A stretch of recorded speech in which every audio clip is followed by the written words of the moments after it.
ازيكم عاملين ايه؟ يا رب تكونوا بخير. هعمل معاكم النهارده الجلاش بالسجق، طعمه بيكون حلو جدا جدا وخطير.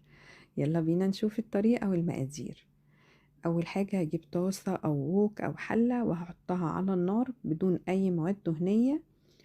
لما تسخن هبتدي انزل بالسجق بالشكل ده.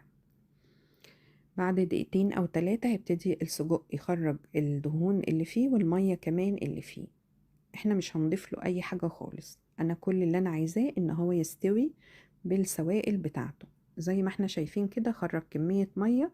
هستنى لحد لما المية دي تنشف تماما، ولو في دهون زيادة ببتدي اصفيها وخلاص اشيله من على النار واقطعه قطع صغيرة على حسب الحجم اللي انت حابة تحطيه في الحشوة بتاعتك.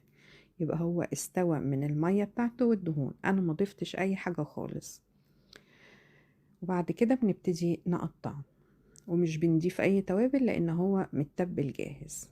بعد كده هجيب الصينية وهدهنها كويس. انا هنا حطيت سمنة على زيت ودهنت الصينية كويس، وبعد كده حطيت طبقتين من ورق الجلاش وهدهنهم دهنة برضو بالسمنة والزيت بالشكل ده. لو انت حابة تعملي الجلاش بالسمنة بس او بالزيت بس براحتك خالص.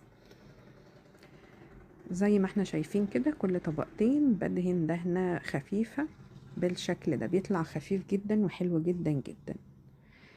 هاجي في نص الكمية بتاعت الجلاش دي لفة نص كيلو، فانا حطيت نص الكمية تحت وهبتدي احط نص الكمية فوق. بس الطبقة اللي انا بحط عليها الحشو زي ما احنا شايفين بخلي ليها طرف من هنا وطرف من هنا زيادة علشان هقفل على الحشوة والجبن ما تسحش بره. تمام. بعد كده حطيت السجق وحطيت فلفل اخضر متقطع صغير، وحطيت جبنة موتزاريلا وكمان جبنة رومي بحطها في الكبة، اكسرها قطع صغيرة واحط يعني مش كتير، شوية صغيرين كده على الحشو. لو كترت الجبنة الرومي هتخلي الحشو بتاعنا حادق، ملحه زيادة، فاحنا ندي بس طعم من غير ما نخلي طعمها يكون ملحه زيادة. لو حابة تضيفي فلفل ألوان في الحشو، لو حابة تضيفي زيتون زي ما انت حابة، ممكن تضيفي طماطم متقطعة بس نشيل البذور اللي فيها تبقى لحم الطماطم بس. كده تمام. قفلت على الحشو، هبتدي برضو احط ورقتين ورقتين، وبين كل ورقتين هدهن دهنة من السمنة والزيت زي ما احنا شايفين كده. دي اخر طبقة. كده تمام. هبتدي ادهنها كويس جدا وبعد كده ابتدي اقطع الجلاش زي ما احنا شايفين كده.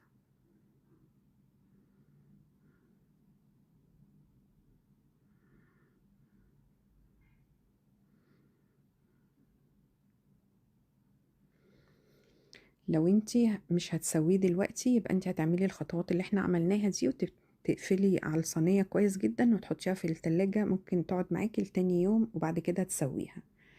قبل ما نسويها على طول هنجيب كوباية من بتاعة الشاي وهنحط فيها بضاية ونكمل باقي كوباية حليب، ونحط رشة صغيرة جدا من الملح والفلفل الأسود ونقلبهم كويس جدا ونسقي الجلاش وندخله الفرن على طول.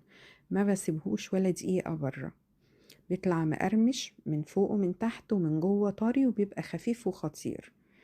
يبقى انا لو هعملها ومش هسويها على طول يبقى انتي هترصيها وتجهزيها وبعد كده تلفيها كويس جدا بستريتش راب او باكياس وتدخليها التلاجة. وقبل ما تستخدميها هتطلعيها بره التلاجة بساعة وتسقيها قبل ما تدخليها الفرن على طول ببضاية، وباقي الكوباية بنكمله حليب ونحط سنة صغيرة جدا من الملح والفلفل الأسود ونسقي الصينية وندخلها على طول الفرن. الفرن يكون متسخن كويس على درجة حرارة 240. ده شكل الجلاش بعد ما خلص. أتمنى الفيديو يكون عجبكم. باي باي.